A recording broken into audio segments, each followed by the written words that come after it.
Hello and welcome to part 4, examples and visualizations of MAIHDA from the literature. And yeah, welcome back. I'm George Leckie, University of Bristol. So let's get cracking with this. So the very first published application of MAIHDA was by Claire Evans in 2018. She had an application of MAIHDA to individuals' body mass index in America with health survey data. And so what were the social identities of interest in her study? So yeah, as usual, I'll get my pens out and we'll go for a lime tree green. That's nice.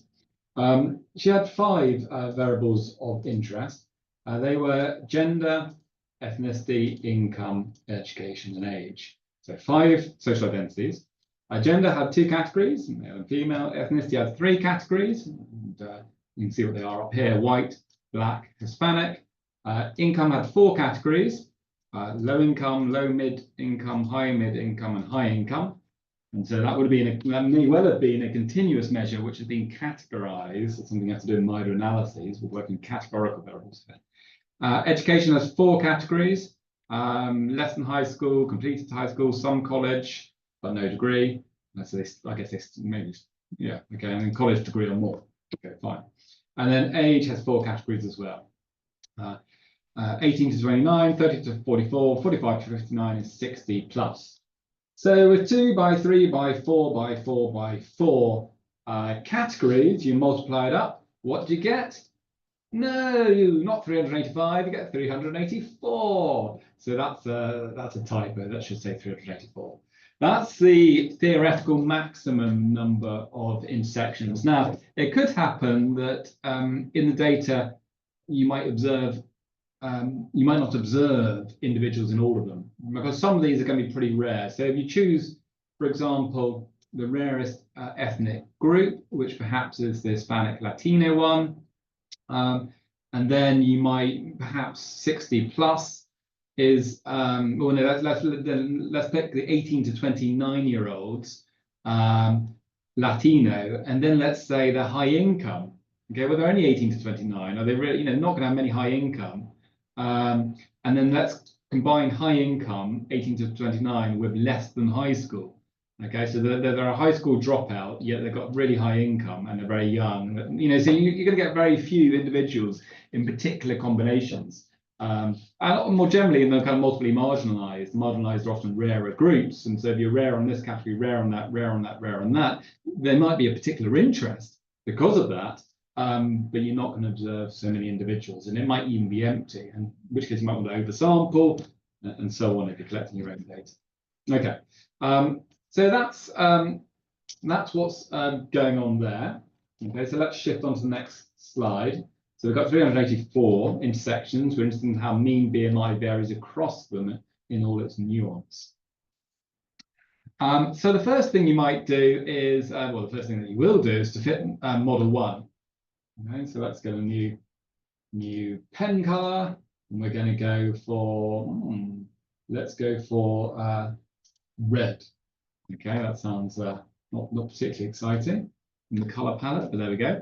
So the null model simply estimates the intercept, which is the overall average BMI across all individuals. I think there's around 5,000 individuals nested within these 384 intersections in this 2-level data set. So the mean BMI is 28. But the mean BMI can vary across those 380 odd intersections, and here is the variance, 1.8.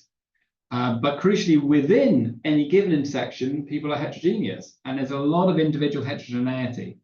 Okay, so the variance of individual BMI around BMI averages is 34.5.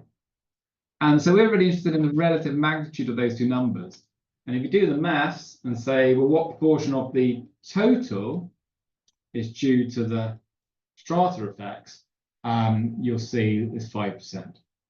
So what we can say is that 5%, okay, of the variation in individual BMI is attributable to mean differences across these 384 intersections.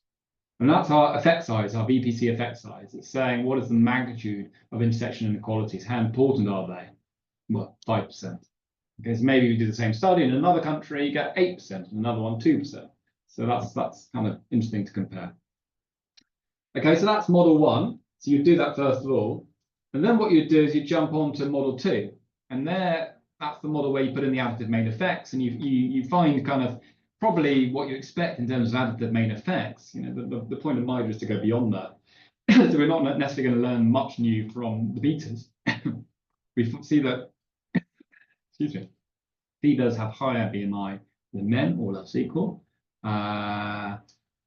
So do blacks versus whites. So do Latinos versus whites. In terms of education, completed high school, this is not significantly different from less than high school. Ditto, some college no degree, their BMI is not significantly different from the reference category. But if you have a college degree, then you are significantly lower BMI on average than the reference, which was less than high school. In terms of income, is there an income gradient in BMI? The answer to that is yeah, partially. So all else equal, relative to the low income, the low to mid income, the lower BMI, but not significantly so. The high to mid income are also lower, and by a greater extent, but still not significant. It's only when you get to the high income versus low income contrast that the high income are half a BMI point less, and that is statistically significant. Age gradient versus the young, yeah, here we've got some significant effects. All age categories are heavier, although that comes down again when we shift from middle age to the 60 plus. Okay, so standard kind of patterning that you might see in terms of additive main effects. But the real thing of interest here is to what extent have we explained away the initial inequalities between the 384 intersectional means, which was a variance of 1.8, by the inclusion of additive main effects? Well, it dropped from 1.823 to 0.643. Okay, that's a reduction of about 2/3. Okay, so 2/3 of the variation in intersection means is captured by the additive main effects that we've introduced into the model. 1/3 is not. And indeed, you can see the statistic, 1/3 approximately, is given here, the percent of the variation unexplained by main effects, which means it's explained instead by the interactions. Conceptually, the 2-way, 3-way, 4-way, and 5-way interactions between these 5 social identities in the model. So it's saying if you do a main effects model, yeah, you're only kind of capturing 2/3 of what's going on. You completely know nothing about the remaining 1/3. Okay, is what that's saying. But because we've done this inclusion of main effects within this multi-level MAIHDA model, we are going to learn about the interactions. We already have started to do so by quantifying their importance with this PCV statistic. And then we can drill down. Okay, so then we can look at our 384 intersections and predict their values. And here, the interaction effects from model 2 are capturing how does the mean BMI at a given intersection, okay, for example, low-income white males who are 60 plus, who have got high school education, what's their mean outcome, and how does this deviate from what the model expects for that combination of characteristics based on the general patterns that we see across the data as a whole. And so we're capturing outliers, unusual mean outcomes for intersections versus expectations based on a kind of additive thinking. And so in her paper, Claire's done this. Now she's got 5 dimensions, which is quite hard to plot. Okay, so let's go for a blue. Okay, I think Zoom should improve their color palette and have some more exciting colors there. So with 5 dimensions, so she's explicitly looking at the interaction effects from model 2, how intersections deviate from model expectations based on additive main effects. And she's plotting this, she's really highlighting low income, so that's the income dimension, versus high. She's not considering the 2 income bands in the middle, okay, just to simplify what's going on. So looking at the extremes of income. With it, and then she's also looking at ethnicity, white, black, Hispanic. That's 2 dimensions. And then gender, 3rd dimension, male or female, male or female. But then we've still got age and education as the 2 remaining variables. The age, there's 4 categories. Education, there's 4. 4 by 4 is 16. So there are 16 dots on each of these lines. Okay. So this is showing how the age by education combinations, young and highly educated, young and less educated, middle-aged, you know, all of them, how their mean outcomes differ from model expectations. Okay, and so across the data as a whole, these are centered on 0 because they're deviations, right? But you see particular combinations, you know, strike you. So low-income Black women, nearly all of these age by education combos are showing higher average BMI than what we'd expect, given the overall additive main effects for ethnicity and gender. Remember back to that Kimberly Crenshaw plot, I think it was, with the bar chart at the bottom, which showed main effects on the left and then a bar chart of interactions on the right, and how if you jutted the main effects, you get the wrong story. Well, this is what this is speaking to. There's something about Black low-income females and BMI, which leads them to show different BMI, okay, than what we'd expect in general by ethnicity and gender and income effects estimated across all the data, where we pulled all the individuals together to get those additive main effects. There's something unique going on here. And so that's what MAIHDA's flagging. Ditto kind of high-income white females, okay, they are all 16 of them, age by education combos, are showing lower BMI than what we'd expect. Now, crucially, these predictions are shrinkage predictions as well. So we're not just kind of getting kind of persuaded by sampling variability, showing some chance results. This is really quite a conservative approach. And so the fact that we're seeing action here means there really is action, if you like, because all these dots are being implicitly pulled towards the 0 line in what we're seeing here. They'd be much more wild if we didn't do that. So we're protecting ourselves, and so we're quite confident that there's something going on there. Also, what else? White females, high education. So on the bottom plot, Claire's flipped from contrasting income to contrasting low education, high education, ethnicity, and gender, and so we've got age by income combos being shown here. So, you know, one of the difficulties here is that, you know, we are kind of trying to plot 384 means, and we're trying to kind of discern patterns visually from it, and we are kind of eyeballing at this stage, okay? And so, you know, you've got to try different plots and see where the action is. So there's a little bit going on here, and I guess there's a bit of subjectivity going on here as well. Okay, that's a criticism, direct criticism of this approach.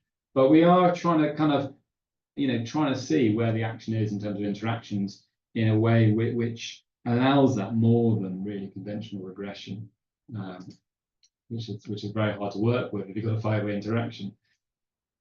Okay, let's clear those drawings out. Let's go on to another example. Here's another paper, again by Claire Evans. This is a 2019 paper. She's obviously done a logistic regression MAIHDA analysis because the outcome is the predicted probability of cigarette use in that graph. So let's go with, I've used all the colors, haven't I? My favorite was lime tree green. I thought that was a very nice description. Okay, so predicted probability of cigarette use here on the percentage scale. And so here, she obviously had gender as one of the social identities, ethnicity, education, okay?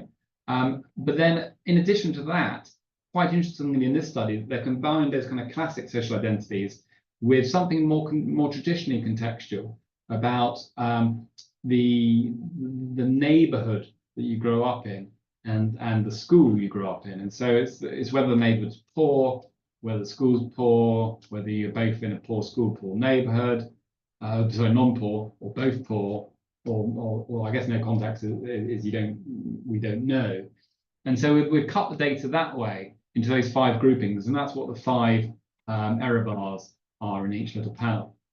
Okay, and you can see in any given pattern, you know, sometimes you have kind of different shapes going on, sometimes a gentle increase, sometimes, you know, up and down and so on. So again, you've got to be a little bit careful because we're eyeballing the data to talk about the patterns here to try and see where the action is. We're helped in that this is a conservative approach with the shrinkage, which dampens down the noise in the data, so that if we're still seeing action, it's more believable that something going on. But I guess an important message here is, you need to do quite a lot of plotting and trying different things, and being careful and considered with encourage as well. So some important points to consider from these predictions from the model. So in model 1, you can you can use that model with the predicted random effects included to make the predicted mean outcome at each and every intersection. You can do that, but it turns out that doing the same thing for model 2, where the predicted mean outcomes will also incorporate the additive main effects, is better because of shrinkage. Shrinkage in model 1 is just towards the global average BMI, whereas in model 2, shrinkage for each intersection is towards the expected outcome for that intersection based on the combination of characteristics and the additive main effects. And that in general will be a better prediction. So if you want to just predict mean outcomes and compare them, do them from model 2 is what we're saying. Okay. If you want to kind of study, well, at what intersections is something going on which is unexpected, then you need to look at the model 2 predicted random effects. And you want to see, is it positive? Is it negative? Is it large? Is it small? Is it significant for any given intersection? But when you do that, don't look at them just in isolation. You need to compare it towards what the predicted mean based on the additive main effects is. So an example of this is, if I discover that a particular intersection, the outcomes, hey, they're kind of 2 BMI points higher than what we'd otherwise expect. That means something very different if that is a group where what we're expecting is a higher BMI and it's even higher, versus an intersection where actually we're expecting very low BMI and it's higher. Okay, so just being 2 points higher, the interpretation of that depends on 2 points higher than what. Depends on the what. So you need to look at that as well. Okay, great. Okay, so that's been those drawings, and jump to this one. So it's Dan Holman at Sheffield, a collaborator of ours, like Claire as well. So this is a 2019 paper. I wonder what colour he would like. So we'll give him we'll give him a kind of an orange. Why not an orange? I'm that for a while. He studied obviously 1, 2, 3, 4, 5, 6 outcomes. I see the 6th for BMI, but we've got other ones in there as well. Big old sample of individuals, and he was studying intersectionality. I see we've got ethnicity, gender, education, and income. Okay, so 4 social identities there. They're clearly kind of quite coarse here, because it looks like ethnicity is just white and BME, which is black and other minority ethnic groups. Gender is just male and female. Education, we've got high education, low education being shown on this plot at least. Income, we've got low, medium, and high. Okay, so it's 2 by 2 by 2 by 3. 3 2s are 6, times 2 is 12, times 2 is 24. Okay, so there are 24 intersections in this study, and that's what the graphical league table is. Yeah, should be 24 of those. I hope that's right. What he found was, when he did the kind of the null MAIHDA model and then the model 2, the main effects model, he found that in the null model, the importance of the inequalities, for BMI is at just 1.6% compared to Claire's 5%. For HbA1c, I think it's a marker of diabetes, it's more like 5%. Cholesterol, more like 9%. So that's a key statistic to compare across outcome variables. Yeah, and it's like an effect size, so that's really cool. But when you put in the additive main effects for these 4 social identities, ethnicity, gender, education, income, what he found was that the importance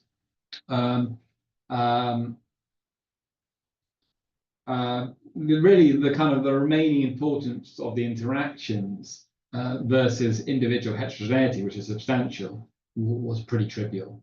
So there might be interactions going on, but actually, perhaps we shouldn't really be focusing on them, because they're accounting for almost none of the variability in individual health outcomes having kind of controlled away the adverse main effects, those four social identities. So what he did at that point was he kind of reverted to a linear regression model. Okay, so this isn't actually a MAIHDA analysis in the end. So he considered the MAIHDA analysis and actually wasn't supported. So this is a nice application to say that just because you learn a new fancy method doesn't mean it makes sense for your particular data. And if it doesn't, you should say so and pull back. Okay, because it's not going to give you anything more. And so in this league table of the HbA1c, which is where the action, where there's quite a bit of variability across the intersections, you can see there's a graphical league table, and it's lowest amongst white women, high education, high income, and multiply advantaged with respect to this, whereas BME men, low education, low income, are multiply disadvantaged with respect to this health outcome.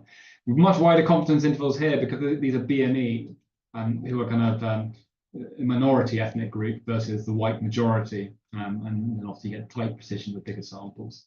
So that's what we're doing. Okay, so nice to show you an application where MAIHDA wasn't required. Okay, and then there are formal statistical tests you can do for seeing whether it's needed as well, which I guess we might do in the statement R videos. Here's the last slide from me on this little video. This is actually one of my papers. This is a paper I did with Lucy Pryor. I work in education, so it's an application to education. I'm going to choose a colour for me. I think I'll go for ice blue. The outcome was in England, age 11 achievement or test scores, standardised at mean 0, standard deviation 1. We defined, we will be interested in the following social identities: age, which is term of birth, either you're August born, spring, or summer. We've got autumn born, older in the year, so do better. Gender, male or female. Preschool meal, marker of low income. Either you are poor or not poor, effectively. Special educational needs, either you have them or you don't. And then ethnicity, we had white, black, Asian students, mixed ethnicity students, other, and unclassified, which is effectively like missing data, unknown ethnicity. And so that's quite a lot. 1, 2, 3, 4, 5 social identities. So conceptually, we want to be allowing for up to 5-way interactions. And we've got 3, oh God, here, can we do the maths on here? 5 by 2 is 10, times 2 is 20, times 2 is 40, times 3 is 120. I hope I've got that right. It'd be embarrassing otherwise. So let's say we've got 120 intersections. And in each intersection, we've got a number of students, and some intersections are much bigger than others. So, and I'm showing you here the top 10 in terms of their mean achievement on the standardized outcome, and the bottom 10. Okay, so the very top intersection is scoring 0.57 of a standard deviation higher than the overall average. Who are they? They are autumn born, so they're old in year. That's an advantage. They're female. They're not poor. Okay, and you can imagine the rich do better. Okay, they don't have special education needs, so not surprisingly, they score higher. But in terms of ethnicity, they are mixed ethnicity, which means that there might be white and black, white and Asian, some kind of two parents of different ethnicities. There's 798 of those students, and that's the top. Now, in terms of the top 10, there's some commonality, and this is kind of where things get a bit interesting. We can see that 7 out of 10 are autumn born, and if you're not autumn born, you're spring born. We have no summer born kids in the top 10 of the league table, because they're at a disadvantage. You know, they're half a year, 3/4 of a year younger than their older peers. They don't score so well at age 11. Makes sense, yeah? Gender, girls are 6.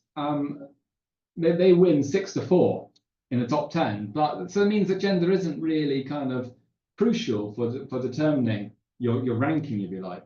And now, in contrast, a really important factor is clearly free school meals, because the top 10, none of them are on free school meals, none of them are poor, whilst the bottom 10, all but 1, are poor. Likewise, special education needs, none of the top 10 have special education needs, all of the bottom 10 have it. So these factors are really important. Okay, so they've got big effect sizes in terms of the additive main effects, if you like. But ethnicity, the patterning is not clear cut. It's more like gender. And we see actually in the top 10, all ethnic groups are represented apart from black students. And in the bottom 10, the lowest performing, all ethnic groups are represented somewhere. Okay, so ethnicity is not so kind of determining this league table. There's lots of kind of interesting interpretations you can make. I was making a mention that some of these intersections are larger than others. So the largest one is this one here, 4,022 kids.